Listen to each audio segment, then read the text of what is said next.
दोस्तों नमस्कार, मैं हूं बी एम मिश्र और अनसुने किस्से में आज फिर हाजिर हूं एक नई कहानी के साथ।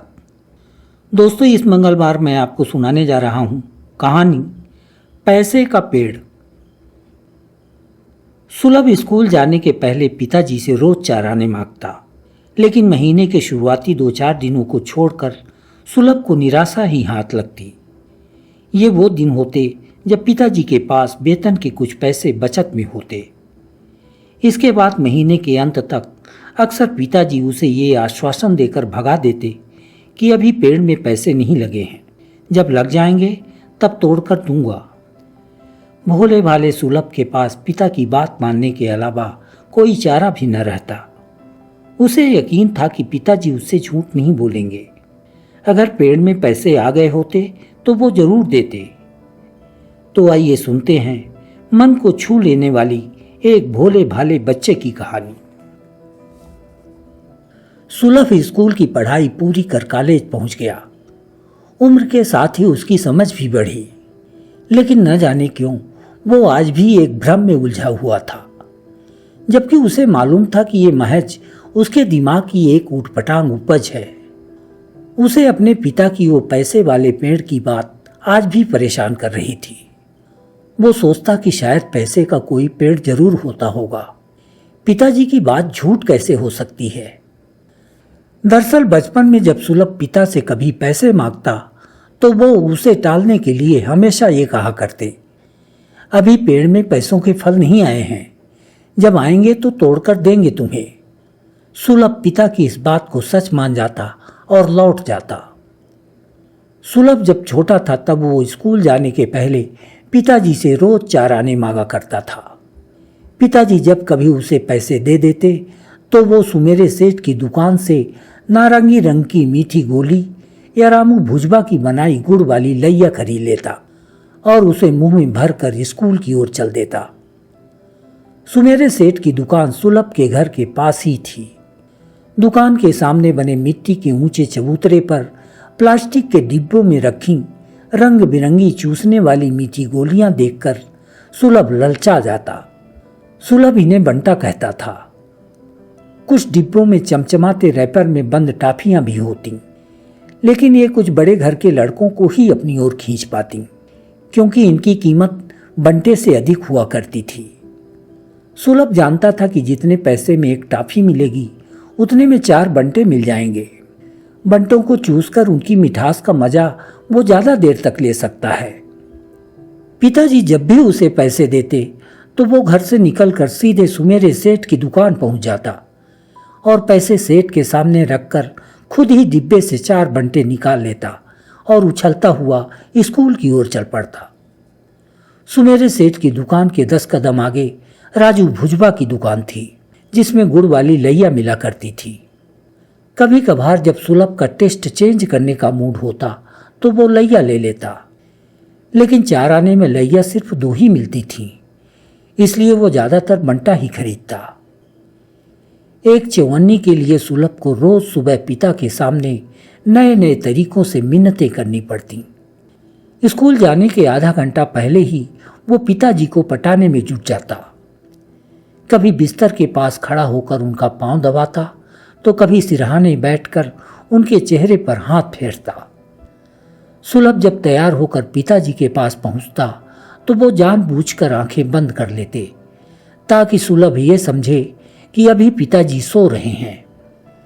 लेकिन संतरे जैसे मीठे बंटे के स्वाद की अनुभूति सुलभ के मन में पिताजी को उठाने की तरह तरह की तरकीबें पैदा कर देती।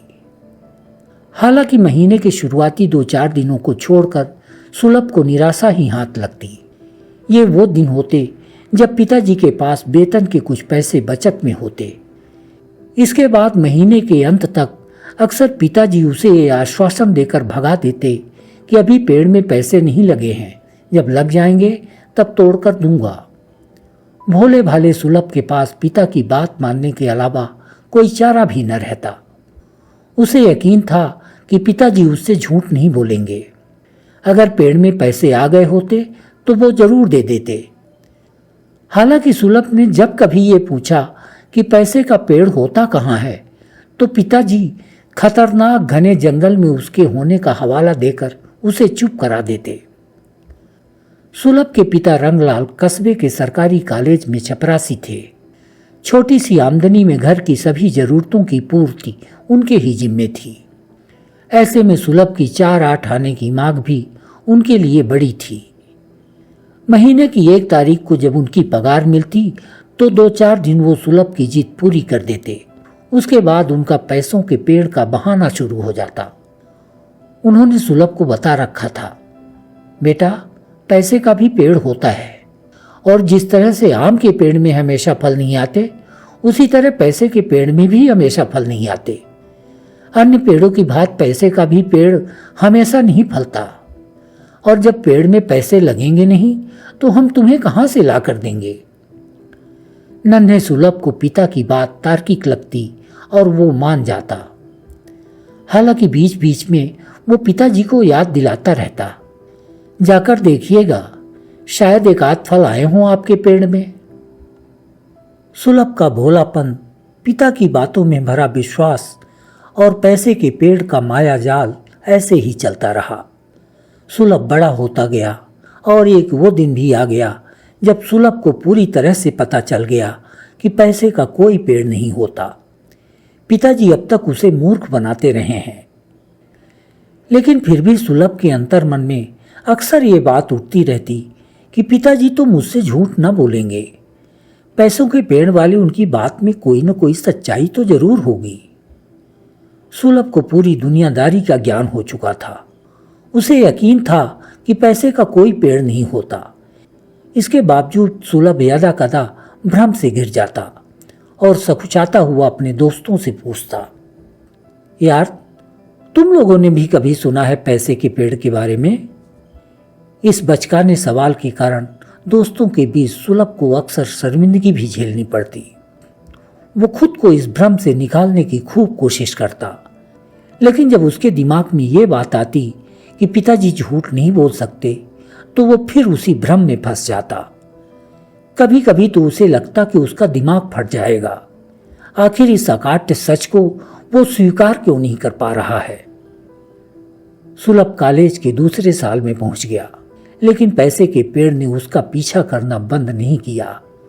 उसे जब ये लगा कि इस तथ्यहीन सवाल के कारण कहीं उसका मानसिक संतुलन न बिगड़ जाए, तो एक दिन उसने साहस जुटाकर पिता रंगलाल के सामने अपने मन की बात रखी।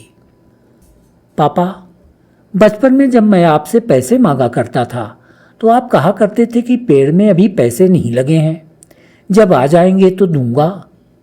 ऐसा आप क्यों कहते थे?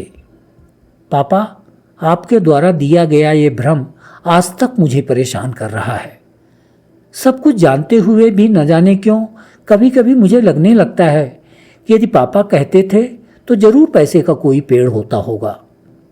पापा, एक बार आप अपने मुंह से कह दीजिए कि बचपन में मैंने तुमसे झूठ बोला था, पैसे का कोई पेड़ नहीं होता, तो मैं इस भ्रम से बाहर निकल आऊं, मेरा मन हल्का हो जाए। सुलभ को उलझा हुआ देख रंगलाल मुस्कुराए। बेटा, कौन कहता है कि पैसे का पेड़ नहीं होता? पैसे का पेड़ तो होता है, लेकिन ये बात तुम्हें बाद में समझ में आएगी। समय का इंतजार करो, तुम्हारा भ्रम दूर हो जाएगा। पिता की बात ने सुलभ को और उलझा दिया। पैसे का पेड़ देखने के झूठे भ्रम के साथ उसने कॉलेज की पढ़ाई पूरी कर ली और काम की तलाश में जुट गया। काफी दौड़ भाग के बावजूद सुलभ को लंबे समय तक कहीं कोई काम नहीं मिला। पिता रंगलाल रिटायर होकर घर में बैठ गए। बढ़ती उम्र के कारण धीरे धीरे उनका स्वास्थ्य भी खराब होने लगा। उनकी पेंशन के पैसे दवाइयों में खर्च होने लगे और घर की स्थितियां डगमगाने लगीं। भरपेट भोजन की भी समस्या आने लगी। फिर भी मुश्किल से ही सही किसी तरह दिन कट रहे थे। इसी बीच एक दिन अचानक सुलभ पर पहाड़ टूट पड़ा। लंबे समय से बीमारी से घिरे रंगलाल ने इस दुनिया को अलविदा कह दिया। सुलभ की आंखों के सामने अंधेरा छा गया। उसके सामने खुद और बूढ़ी माँ की रोटी की चिंता आ खड़ी हो गई। अब तक पिता की पेंशन का जो छोटा सा सहारा उसके पास था वो भी खत्म हो गया। सुलभ के मन में छटपटाहट होने लगी। उसने काम की तलाश में दिन रात एक कर दिया, फिर भी कोई सफलता नहीं मिली। आज सुलभ के घर में चूल्हा नहीं जला था। पहले तो वो इधर उधर घूमकर रोटी की व्यवस्था बनाने में उलझा रहा, लेकिन जब रात गहरा गई तो निराश होकर भूखे पेट बिस्तर पर पड़ रहा। सुलभ ने आंखें बंद ही की थीं कि उसे लगा जैसे सामने पिताजी खड़े हों और कह रहे हों, बेटा, मैं ही था वो पेड़ जिसमें लगने वाले पैसे रूपी फल से इस घर का पेट भरता था। बेटा, ये काम अब तुम्हें करना है। तुम भी जल्दी से पैसे का एक पेड़ लगा लो ताकि तुम्हारी जिंदगी ठीक से चलती रहे। आज सुलभ का भ्रम दूर हो गया। पैसे के पेड़ को लेकर वो अक्सर जिस उलझन में रहता था, उस उलझन से आज उसे निजात मिल गई। उसे समझ में आ गया कि वो पेड़ पिताजी ही थे, जिसके फल से हम सबका पेट भर रहा था। मित्रों, आपको ये कहानी कैसी लगी? कमेंट बॉक्स में हमें जरूर बताएं। कहानी यदि अच्छी लगी हो तो लाइक व शेयर करना न भूलें। और हाँ, यदि आपने अब तक हमारे चैनल को सब्सक्राइब नहीं किया है तो कृपया कर लें। अगले मंगलवार हम फिर मिलेंगे एक नई कहानी के साथ। धन्यवाद।